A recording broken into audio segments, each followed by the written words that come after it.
बारिश की हल्की बूंदें खिड़की से टकरा रही थी और ठंडी हवा के झोंके पर्दों को हौले हौले हिला रहे थे। कमरे में हल्की गुलाब और चंदन की खुशबू फैली हुई थी। सिया लाल जोड़े में सजी पलंग पर बैठी थी। उसका दिल तेजी से धड़क रहा था। आज उसकी शादी हुई थी और अब वह अपनी नई जिंदगी के पहले पलों का सामना करने जा रही थी।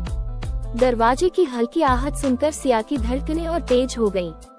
अरविंद अंदर आए। सफेद कुर्ते और सिल्क की शेरवानी में वे किसी राजकुमार से कम नहीं लग रहे थे।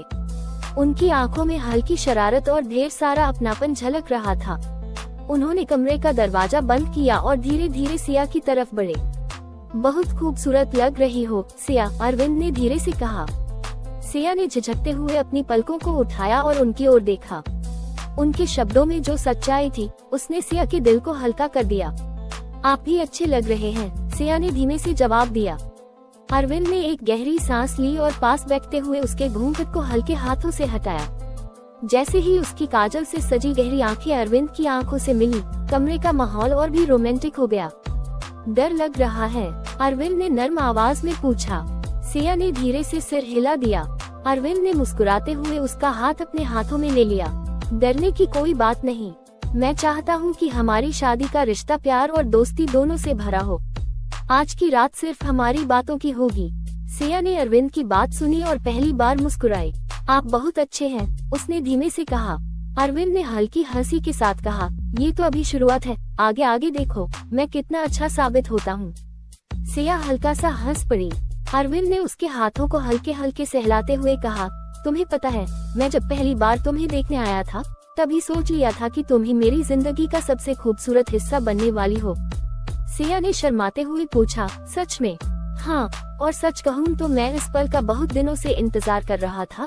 अरविंद ने उसकी उंगलियों को अपने हाथों में लेकर हल्के से चूमा। सिया का चेहरा एकदम गुलाबी हो गया। अरविंद ने धीरे से उसके बालों को सहलाते हुए कहा, तुम्हारे बाल बहुत खूबसूरत हैं, जैसे रेशम की धाराएं। और फिर उसने प्यार से उसकी लतों को अपने हाथों में लपेट लिया। सिया का दिल जोरों से धड़कने लगा। उसने अरविंद को थोड़ा और करीब महसूस किया। अगर मैं कहूँ कि मैं अभी तुम्हें बाहों में भरना चाहता हूँ तो क्या तुम नाराज होगी? अरविंद ने धीरे से पूछा। सिया ने हल्की मुस्कान के साथ सिर झुका लिया। उसकी आंखें उसकी स्वीकृति का इशारा कर रही थी। अरविंद ने प्यार से उसे अपनी बाहों में खींच लिया। सिया का चेहरा अरविंद के सीने से लग गया। वह उसकी गर्माहट को महसूस कर सकती थी और उसी गर्माहट में उसे एक सुकून भी मिला। अरविंद ने उसकी थोड़ी को हल्के से उठाया और उसकी आंखों में देखा। तुम मेरी जिंदगी की सबसे खूबसूरत हकीकत हो सिया। सिया ने नजरें झुका ली, लेकिन अरविंद ने धीरे से उसकी हथेलियों को थामते हुए उसके माथे पर एक प्यारा सा चुंबन दिया। सिया की सांसें तेज हो गईं। उसने कभी नहीं सोचा था कि प्यार इतना खूबसूरत एहसास हो सकता है। अरविंद ने धीरे धीरे उसके गालों को सहलाते हुए कहा, तुम्हारी त्वचा इतनी कोमल है, जैसे चांदनी की ठंडक। सिया ने हल्के से उसकी शेरवानी को पकड़ा और धीरे से कहा, आप सच में बहुत अच्छे हैं। अरविंद ने उसे थोड़ा और करीब किया। उनकी नजदीकियां बढ़ने लगी, लेकिन हर एहसास बहुत नाजुक और खुशनुमा था। उन्होंने प्यार को धीरे धीरे महसूस किया, बिना किसी जल्दबाजी के, बिना किसी बोझ के। रात बातें करते करते बीत गई। जब सुबह की पहली किरण कमरे में आई तो सिया अरविंद के सीने पर सिर रखे सो रही थी और अरविंद हल्की मुस्कान के साथ उसकी लतों से खेल रहे थे।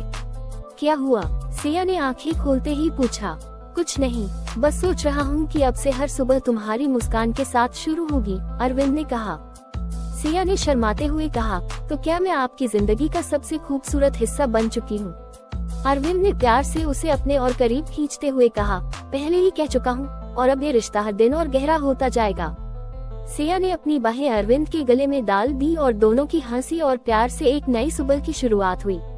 एक रिश्ता जो प्यार, इज्जत और दोस्ती से भरा था,